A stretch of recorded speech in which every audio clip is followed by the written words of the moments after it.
friend of mine's pulling me out of retirement, so I'm trying to get my stuff together, my newfangled stuff.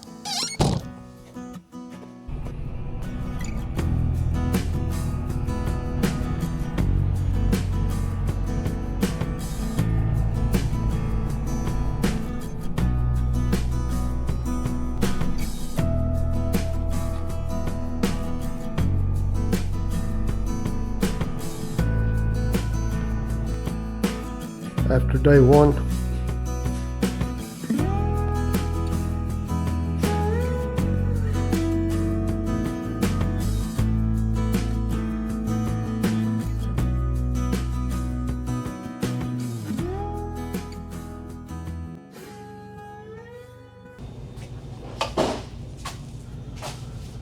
all right, so we got the ceiling in. We got to get this drywall sanded. Got to get lights in here. So we'll get the drywall sanded, get the lights in here, clean up the floors, and then we're going to start getting the flooring in. So that's sort of the plan for today. Cleaning this mess up's going to help a whole lot.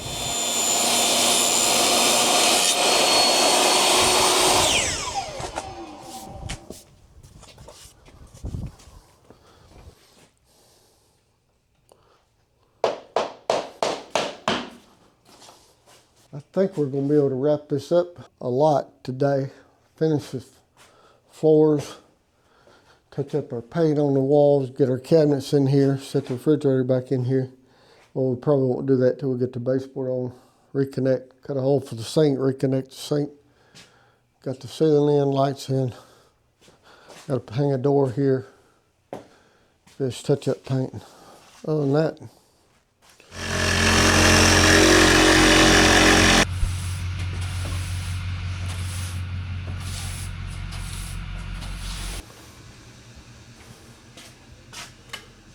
next week, we'll get that hooked up next week. Sinks in, cabinets done, drywall's done, ceiling's in, lights are done. Moving pretty good. All right, very good.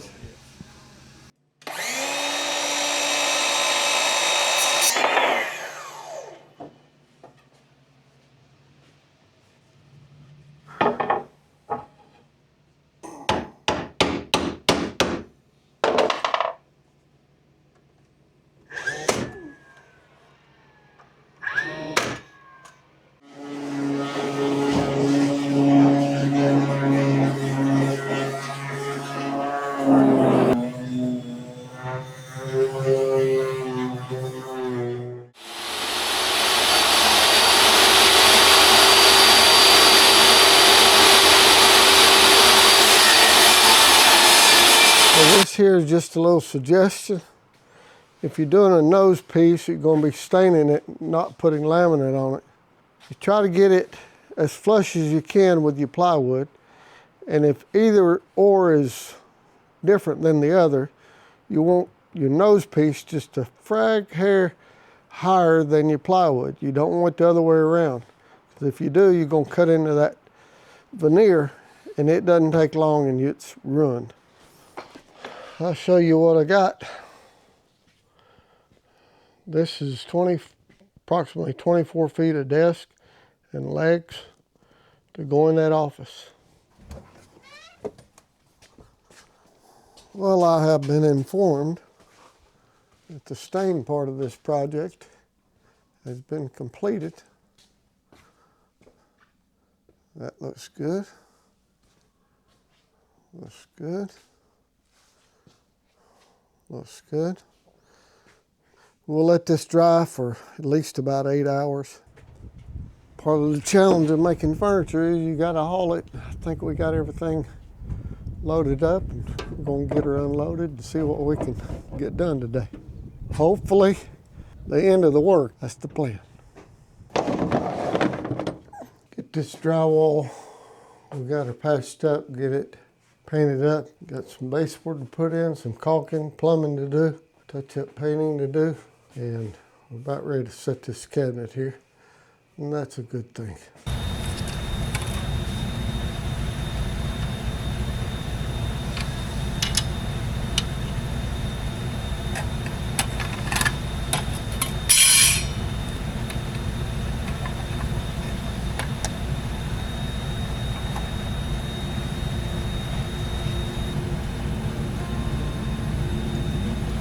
Yes, sir.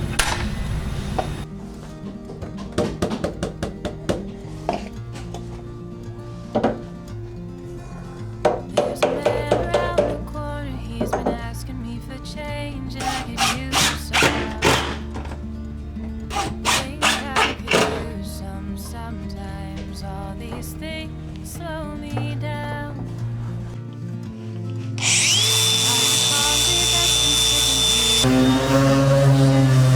Souls worn and tired have started wearing through. I can feel them heavier now. There's a hole here in my pocket. It reminds me of the way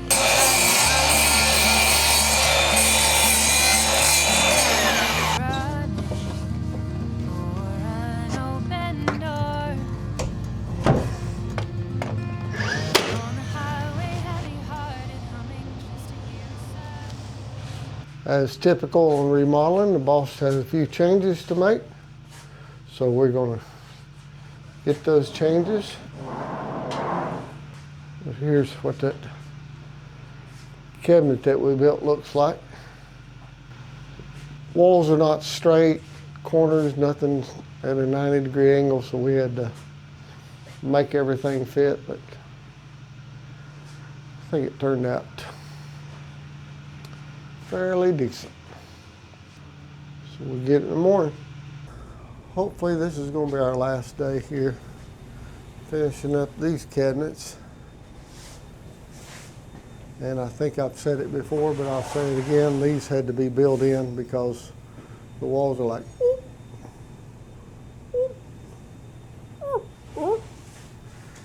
and it looks good. Got a little more polyurethane to put on this just to finish it out. And I'm into my most favorite subject, plumbing. Get this buttoned up here.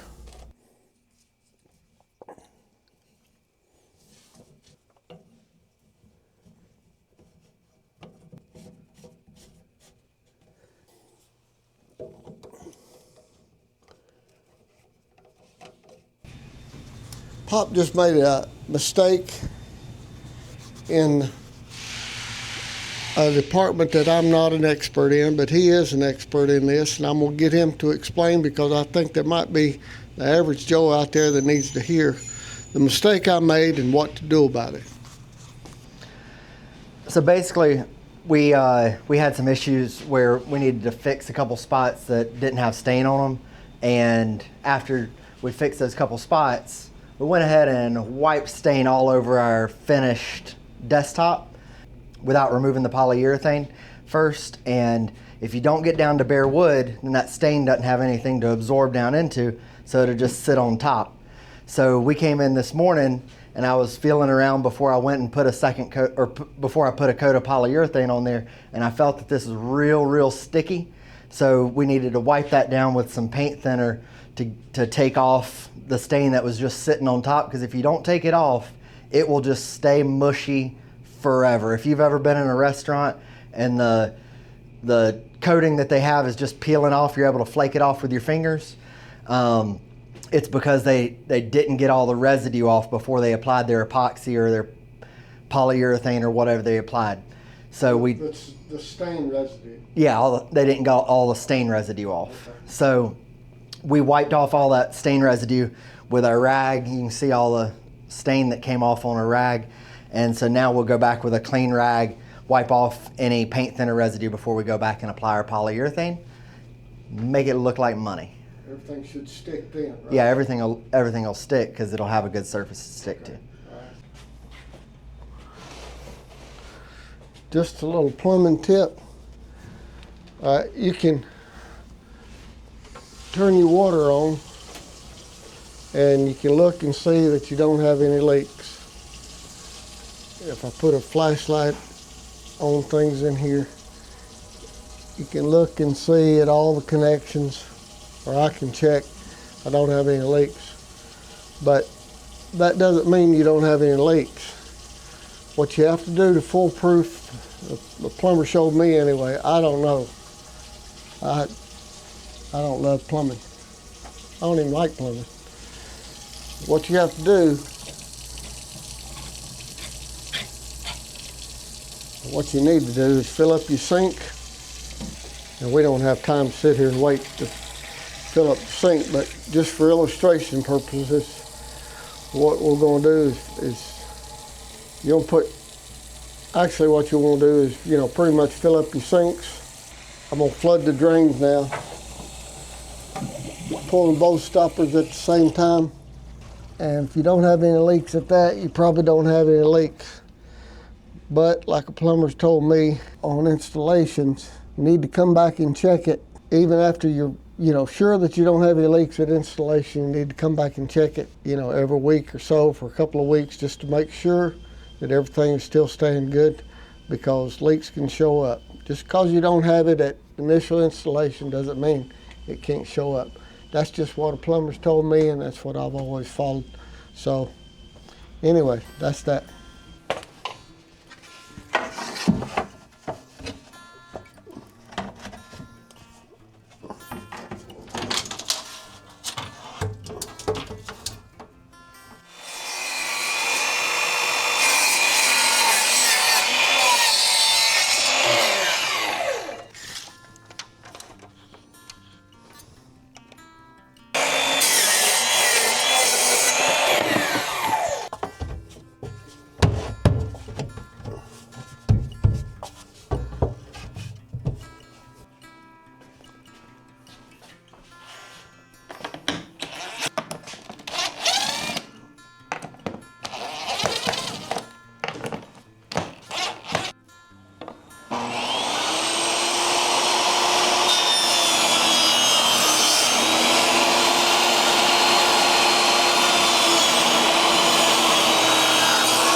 Well, after about 62 hours,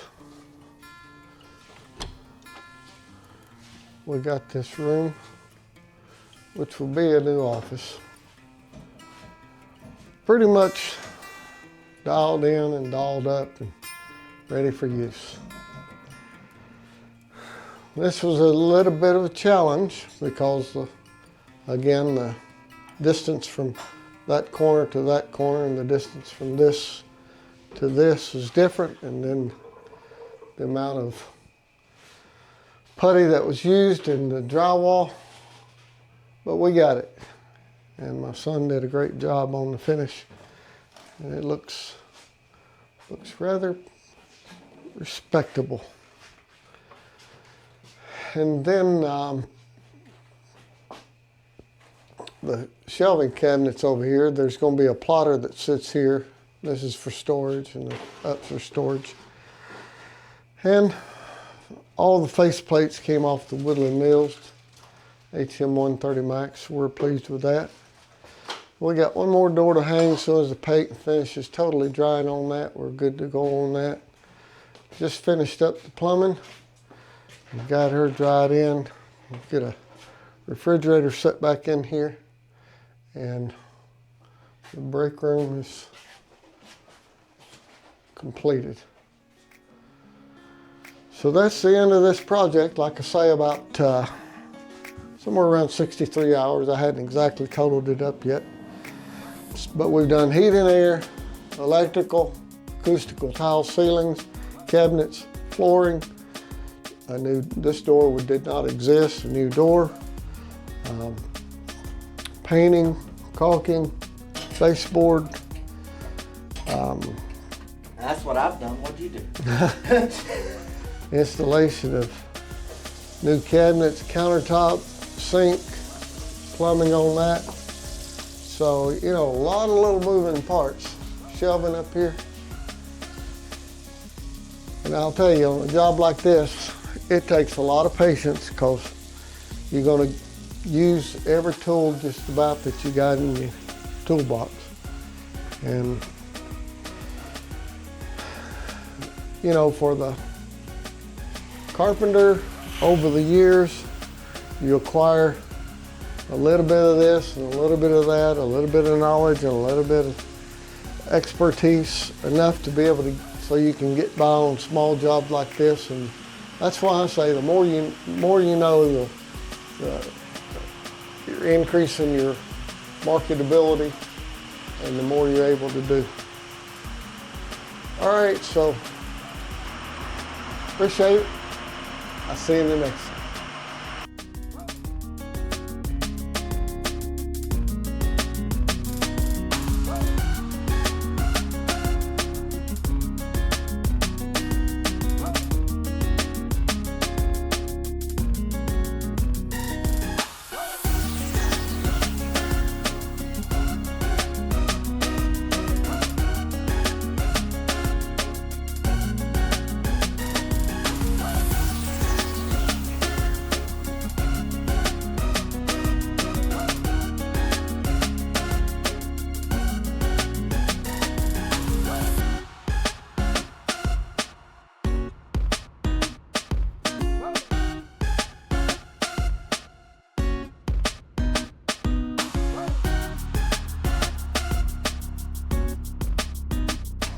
That's what I've done. What'd you do?